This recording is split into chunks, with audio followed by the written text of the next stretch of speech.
approximativement vers 5h, 5h30 du matin, jusqu'à 6h, 6h30, et puis chacun pouvait vaquer à ses occupations. Parmi les personnes qui venaient là, il y avait une sœur qui était venue pour un cas de délivrance. Et la sœur est venue, elle habitait vraiment à, je pense, à 50 mètres de notre maison. Je me rappelle très bien de l'adresse. La sœur était une jeune fille, une jeune femme qui était très attractive, un peu sensuelle. Elle plaisait un peu aux yeux de tous les hommes qui étaient dans le quartier. Elle est venue voir le frère Francis pour la prière. Et elle a commencé à ouvrir son cœur. Elle a dit, j'ai un problème pour me marier et j'ai besoin, homme de Dieu, que vous puissiez prier pour moi. Je lui ai dit, ok, je veux prier pour toi. Elle dit, mais j'aimerais te tenir informé de quelque chose qui m'est arrivé.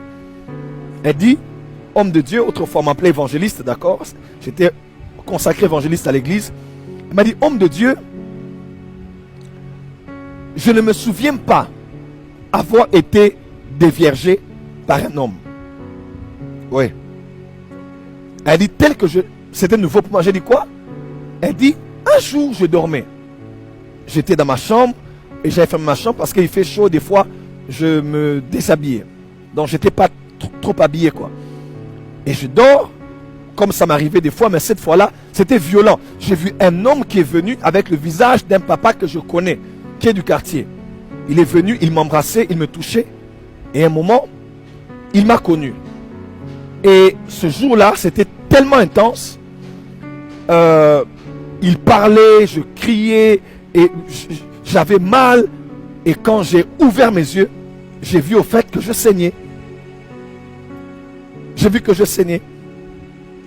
Et j'ai réalisé que c'est le jour, la nuit où j'ai perdu ma virginité. J'ai dit, mon Dieu, c'est pas possible. On a prié pour elle, c'était une délivrance très difficile. Et elle le disait parce que elle avait connu plusieurs hommes.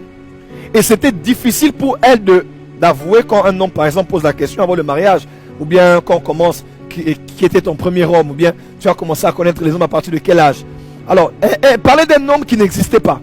Elle racontait l'histoire de quelqu'un qui était entré dans sa vie, qui était sorti. Et pourtant, ce n'est pas un homme qui avait pris sa virginité, mais c'était un esprit qui était venu la nuit, qui l'a connu physiquement, et elle a perdu sa virginité. Prophète, comment c'est possible qu'un esprit vienne, touche une femme, connaisse la femme sexuellement, prenne la virginité de la femme?